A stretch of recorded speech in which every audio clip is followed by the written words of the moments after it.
Əl-Kəhf Mağara surəsi. Mərhəmətli və rəhimli Allahın adı ilə. Kitabı öz quluna nazil edən və onda heç bir nöqsana yol verməyən Allaha həmd olsun.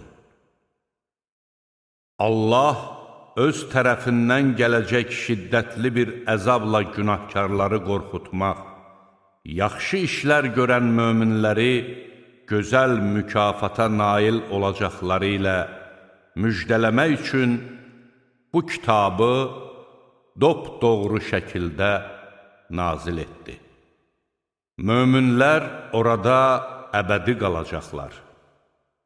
Kitabı həm də Allah özünə övlad götürmüşdür deyənləri qorxutmaq üçün nazil etdi.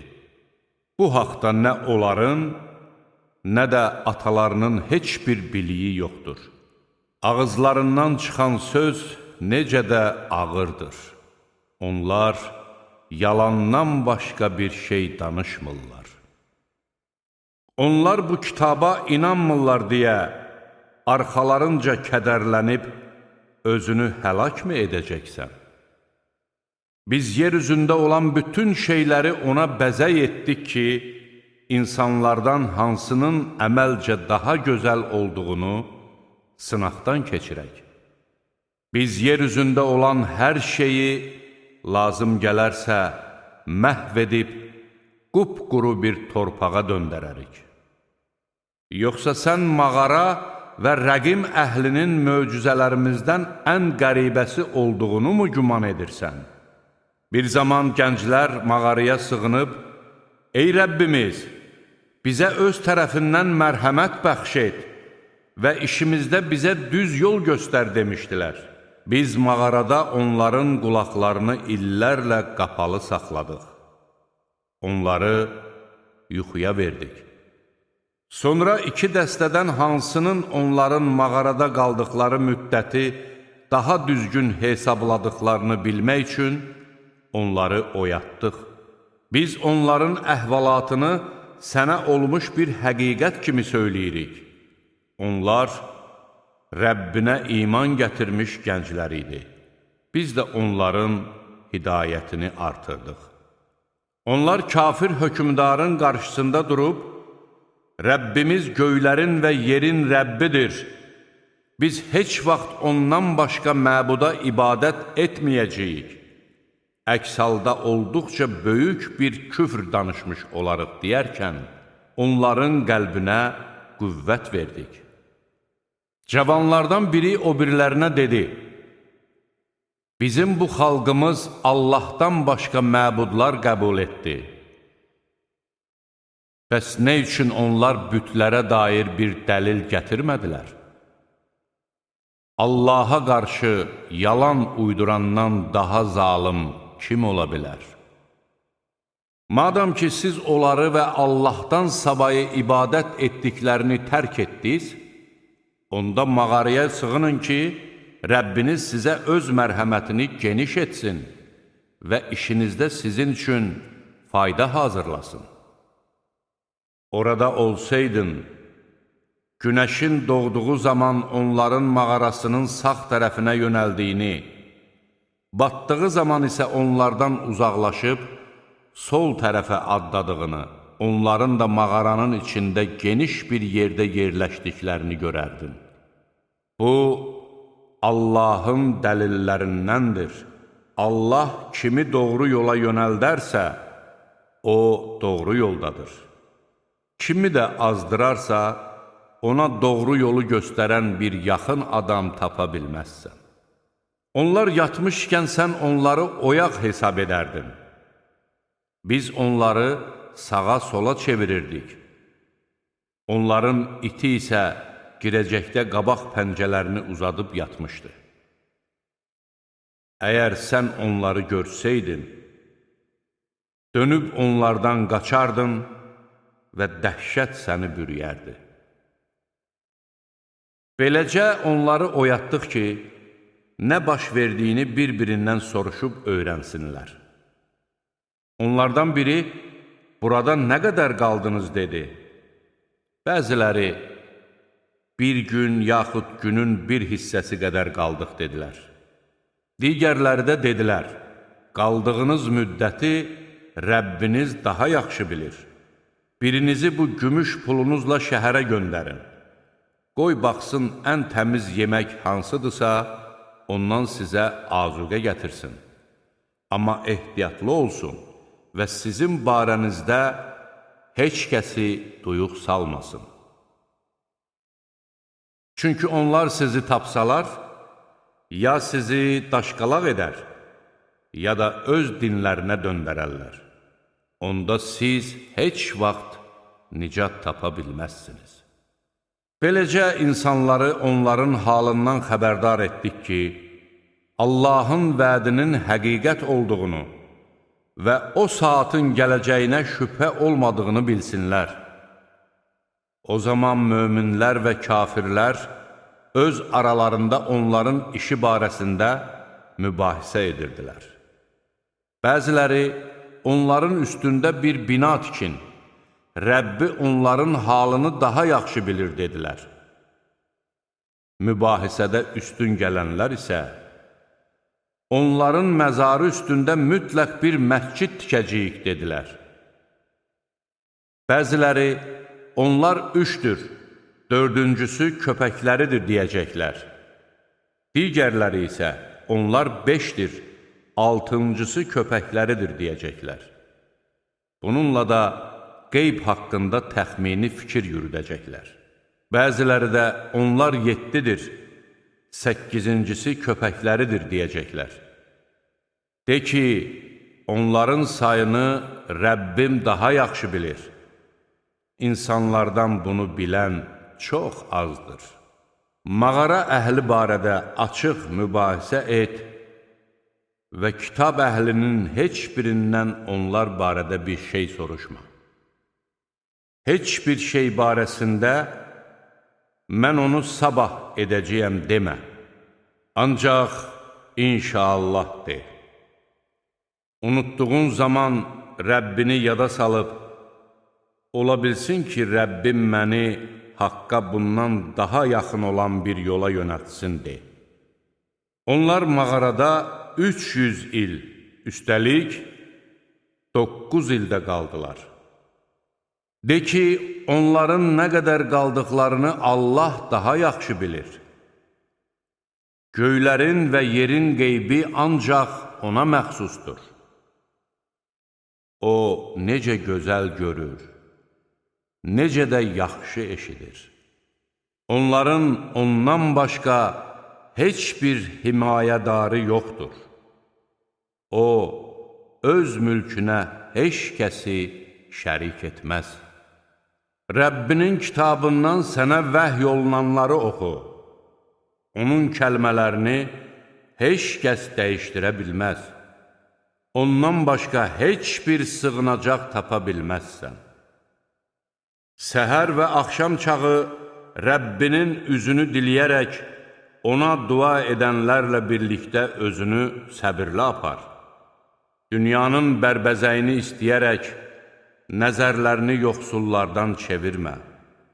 Qəlbini bizi anmaqdan xəbərsiz etdiyimiz, nəfsinin istəklərinə uyan və işləri səmərəsiz olan bir kimsəyə itayət etmə.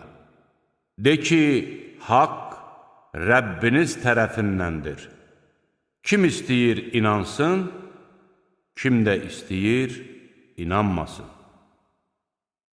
Biz zalimlar üçün elə bir od hazırlamışıq ki, onun divarları onları əhatə edəcəkdir. Onlar kömək dilədikdə, əridilmiş metal kimi üzlərini qovuran bir su ilə kömək ediləcəkdir. Nə pis içkidir, nə pis məskəndir. İman gətirib yaxşı əməllər edənlərə gəlincə, biz yaxşı işlər görənlərin mükafatını puç etmərik. Məhz onlar üçün ağacları altından çaylar axan ədm bağları hazırlanmışdır. Onlar orada qızıl bilərziklərlə bəzədiləcək, taftadan və atlasdan yaşıl paltarlar giyəcək və orada taxtların üstündə dirsəklənəcəklər. Nə gözəl mükafat, necə də gözəl məskəndir. Onlara iki kişinin əhvalatını misal çək. Bunların birinə 2 üzüm bağı verib, onları xurmalıqlarla əhatə etdik və aralarında əkin saldıq. Hər 2 bağ öz barını verdi və bu bardan heç bir şey əskilmədi. Biz də onların arasından bir çay axıtdıq. Onun başqa sərvəti də var idi. O, öz mömin yoldaşı ilə söhbət edərkən ona, mən sərvətcə səndən daha zəngin və adamlarıma görə səndən daha qüvvətliyəm, dedi. O, özünə zülm edərək bağına daxil olub dedi. Bunun nə vaxtsa yox ola biləcəyini düşünmürəm. O saatın gələcəyini də zənn etmirəm. Rəbbimin yanına qaytarılmalı olsam, sözsüz ki, bundan daha firavan bir həyat qismətim olacaq. Onunla söhbət edən yoldaşı isə dedi, səni torpaqdan, sonra nütfədən yaratmış, daha sonra səni kişi qiyafəsinə salmış Rəbbinə küfr mü edirsən? Lakin Allah mənim Rəbbimdir və mən heç kəsi Rəbbimə şərik qoşmaram. Bağına girdiyin zaman, maşallah, qüvvət yalnız Allaha məxsusdur deməli deyildinmi? Əgər var dövlətcə və övladca məni özündən kasıb sayırsansa, ola bilsin ki, Rəbbim mənə sənin bağından daha yaxşısını versin, sənin bağına isə göydən bir bəla göndərsin və o, hamar bir yerə dönsün. Yaxud suyu çəkilib getsin və bir də onu axtarıb tapa bilməyəsən. Beləcə, onun bağının məhsulu bir anda məhv edildi. O, bağını belə görüb, ora qoyduğu xərcə görə peşmançılıq çəkməyə və əllərini bir-birinə vurmağa başladı. Bağın talvarları belə darmadağın olub yerə yıxılmışdı. O dedi, kaş Rəbbimə heç kəsi şərik qoşmayaydım. Allahdan başqa ona yardım edə biləcək dostlar yox idi və o da öz-özünə kömək edə bilməzdi. Belə hallarda kömək etmək ancaq haqq olan Allaha məxsusdur. Ən yaxşı mükafat verən və ən gözəl aqibət nəsib edən odur. Onlara dünya həyatını misal çək. Bu dünya həyatı göydən göndərdiyimiz yağışa oxşar. Yerdəki bitkilər onunla qarışıb yetişər, sonra isə küləyin sovurub apardığı quru çör-çöpə dönər. Allah hər şeyə qadirdir. Var dövlət və övladlar dünya həyatının bərbəzəyidir. Əbədi qalan yaxşı əməllər isə Rəbbinin yanında savab və ümid baxımından daha əfsəldir. O gün biz dağları hərəkətə gətirəcəyik. O vaxt yerin dümdüz olduğunu görəcəksən. Biz hamını bir yerə toplayacaq, onlardan heç birini kənara buraxmayacağıq. Onlar Rəbbinin hüzurunda səf-səf duracaqlar. Biz deyəcəyik, hüzurumuza sizi ilk dəfə yaratdığımız kimi gəldiniz.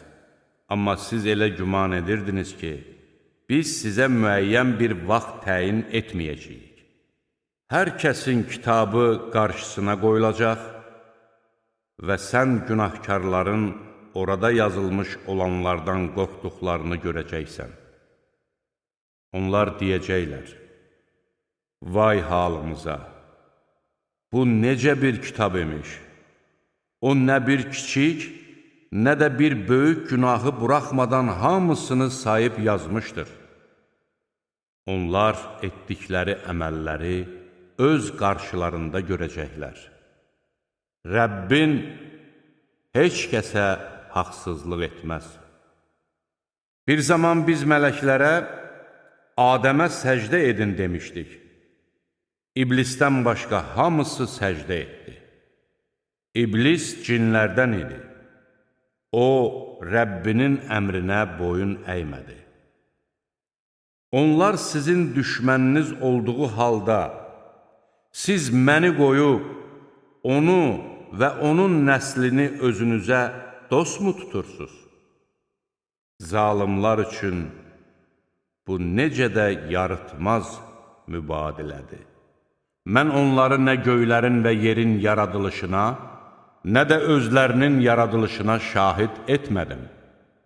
Mən başqalarını yoldan çıxaranları özümə köməkçi tutmuram. O gün Allah müşriklərə iddia etdiyiniz şəriklərimi çağırın deyəcək. Müşriklər onları çağıracaq, lakin onlar cavab verməyəcəklər. Biz müşriklərlə bütlərin arasına həlak edici bir yarğan salarıq. Günahkarlar atəşi görən kimi oraya düşəcəklərini yəqin edəcək və oradan qaçmağa bir yer tapa bilməyəcəklər. Biz bu Qur'anda insanlar üçün hər cür məsəli ətraflı izah etdik. İnsan isə ən çox mübahisə edəndir. İnsanlara doğru yol göstəricisi gəldiyi zaman onların iman gətirmələrinə və Rəbbindən bağışlanma diləmələrinə səbəb yalnız əvvəlkilərin başına gələnlərin onların da başına gəlməsini, yaxud da gözləri görə-görə əzabın gəlib onlara yetişməsini gözləmələri mane oldu. Biz elçiləri yalnız müjdə verənlər və xəbərdarlıq edənlər kimi göndəririk. Kafirlər isə batil dəlilləri ilə haqqı aradan qaldırmaq üçün mübahisə edirlər. Onlar mənim ayələrimə və xəbərdar olunduqları şeylərə istehza edirlər. Rəbbinin ayələri yadına salınarkən onlardan üz döndərən, əvvəlcə öz əlləri ilə etdikləri günahlarını unudan adamdan daha zalım kim ola bilər? Qur'anı anlamasınlar deyə biz onların qəlbinə örtüklər çəkdik, qulaqlarına da tıxac vurduq. Sən onları doğru yola çağırsan da, onlar heç vaxt doğru yola gəlməzlər. Rəbbim bağışlayandır, mərhəmət sahibidir. Əgər Allah onları qazandıqları günahlara görə cəzalandırsaydı, onların əzabını tezləşdirərdi. Lakin onların öz vaxtı vardır. Əzab gələcəyi vaxt onlar heç bir sığınacaq tapa bilməyəcəklər. Budur, haqsızlıq etdikləri zaman məhv etdiyimiz məmləkətlər. Biz onları məhv etmək üçün vaxt müəyyən etmişdik. Bir zaman Musa öz xidmətçisinə belə demişdi: Mən iki dənizin qovuşduğu yerə çatana qədər, yaxud uzun illər sərf edənə qədər səfərimə davam edəcəyəm. Hər ikisi o dənizlərin qovuşduğu yerə gəlib çatdıqda, özləri ilə götürdükləri balığı unutdular. Balıq isə dənizdə suyun altı ilə yol alıb getdi. Onlar dənizlərin qovuşduğu yerdən çıxıb getdikdə, Musa öz xidmətçisinə, nahar yeməyimizi gətir, biz bu səfərimizdə lap əldən düşdük, dedi.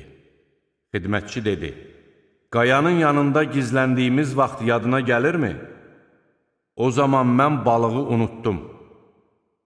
Doğrusu onu xatırlamağı mənə yalnız şeytan unutturdu. Balıq dirilib qəribə bir şəkildə dənizdə yol tutub getmişdir. Musa, elə istədiyimiz də bu idi, dedi. Sonra onlar öz ləpirlərinin izinə düşüb geri qayıtdılar. Onlar orada öz tərəfimizdən mərhəmət bəxş etdiyimiz və elm öyrətdiyimiz qullarımızdan birinə rast gəldilər. Musa ona dedi, sənə öyrədilmiş doğru yolu göstərən elmdən mənə öyrətmək şərti ilə sənin arxanca gələ bilərəmmi? Xızır dedi, doğrusu, sən mənim yanımda səbr edə bilməzsən. Axı sən səbəbini bilmədiyin bir şeyə necə səbr edə bilərsən? Musa dedi, İnşallah səbirli olduğumu görəcəksən. Sənin heç bir əmrindən çıxmayacam. Xızır dedi, əgər mənə tabe olacaqsansa, özüm sənə bir xəbər bildirməyincə məndən heç bir şey haqqında soruşma. Sonra hər ikisi yola düzəlib getdilər. Nəhayət gəlib gəmiyə mindikləri zaman Xızır onu deşdi. Musa dedi, sən gəmidə olanları suya qərq etmək üçünmü onu deşdin? Doğrusu, günahı böyük olan bir iş gördün. Xızır dedi, mən demədimmi ki, sən mənim yanımda səbr edə bilməzsən? Musa dedi, unutduğum bir şeydən ötürü məni qınama və öz işimdə məni çətinliyə salma. Yenə yola düzəldilər. Nəhayət bir oğlan uşağı ilə rastlaşdıqda, Xızır onu öldürdü. Musa dedi, heç kəsi öldürməyən günahsız bir cana mı qəsd etdin? Doğrusu, çox pis bir iş tutdun. Xızır dedi, sənə demədimmi ki, mənim yanımda səbr edə bilməzsən? Musa dedi, əgər bundan sonra səndən bir şey barəsində soruşsam, daha mənə yoldaş olma.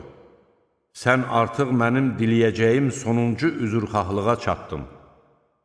Yenə yola düzəldilər.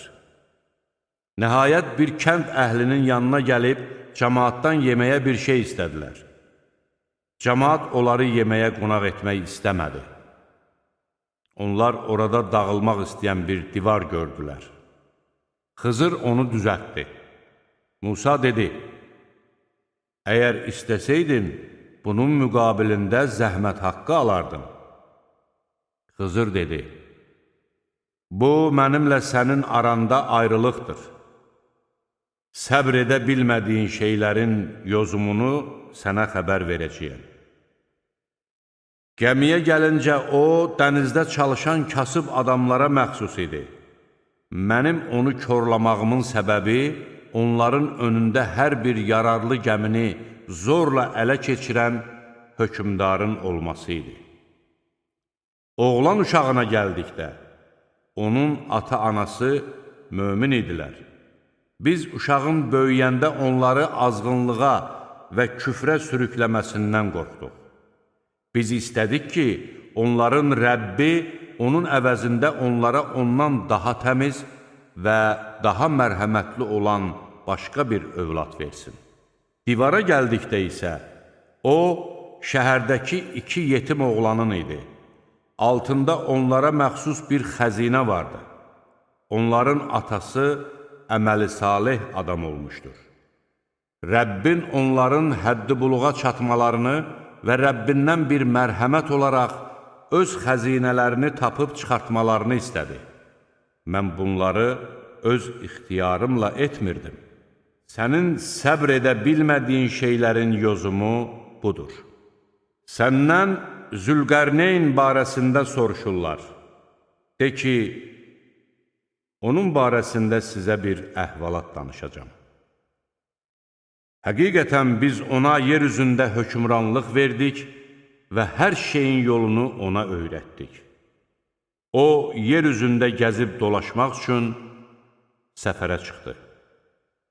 Nəhayət, günəşin batdığı yerə gəlib çatdıqda, onu qara palçıqlı bir çeşmədə batan gördü.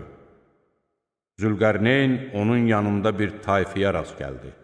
Biz buyurduq, ey Zülqərneyn, sən ya onları cəzalandırmalı, ya da onlarla yaxşı rəftar etməlisən. O dedi, haqsızlıq edəni cəzalandıracağıq, sonra o Rəbbinə qaytarılacaqdır. O da ona ağır bir əzab verəcəkdir. İman gətirib yaxşı iş görən kimsəyə isə ən gözəl mükafat veriləcəkdir. Biz ona əmrimizdən asan olanı buyuracağıq. Sonra o, yoluna davam etdi. Nəhayət günəşin doğduğu yerə çatdıqda, onu elə bir qövm üzərində doğan gördü ki, onlar üçün günəşə qarşı heç bir örtük yaratmamışdır. Bax belə, biz onun başına gələnlərin hamısından xəbərdarıq. Sonra o, yenə yoluna davam etdi. Nəhayət, iki dağ arasına gəlib çatdıqda, onların ön tərəfində az qala söz anlamayan bir tayfaya rast gəldi. Onlar dedilər, ey Zülqərneyn, Yəcuc və Məcuc tayfaları yer üzündə fitnə fəsad törədirlər. Bəlkə biz sənə xərac verək, sən də bizimlə onlar arasında bir sədd düzəldəsən. O dedi, Rəbbimin mənə əta etdiyi mülk daha yaxşıdır. Gəlin öz qüvvənizlə mənə kömək edin. Mən də sizinlə onlar arasında möhkəm bir sədd çəkim. Mənə dəmir parçaları gətirin. Nəhayət, dağın iki yamacı arasını dəmir parçaları ilə doldurduqda, körükləyin dedi. Dəmir közərən kimi, gətirin mənə onun üstünə ərmiş mis töküm dedi. Yəcuc və Məcuc tayfaları nə səddin üstünə çıxa bildilər, nə də onu dəlib keçə bildilər. Zülqərneyn dedi, bu, Rəbbimdən olan bir mərhəmətdir. Rəbbimin vədi gəldikdə isə onu yerlə yeksan edəcəkdir. Rəbbimin vədi həqiqətdir. O gün Yəcuc və Məcuc tayfalarını axışıb bir-birinə qarışmış halda buraxarıq. Sur üfürülən kimi məxluqatın hamısını bir yerə toplayarıq. O gün biz cəhənnəmi kafirlərə aşkar göstərərik. O kəslərə ki, gözlərinə məni anmamaq üçün pərdə çəkmişdilər, özləri də eşidə bilmirdilər. Olmaya kafirlər məni qoyub, qullarımı özlərinə dost tutacaqlarını güman edirdilər. Həqiqətən biz cəhənnəmi kafirlər üçün mənzil hazırlamışıq. De ki, sizə əməlləri baxımından ən çox ziyana uğrayanlar barəsində xəbər verimmi? O kəslər haqqında ki, onların dünya həyatındakı səyləri boşa çıxmışdır.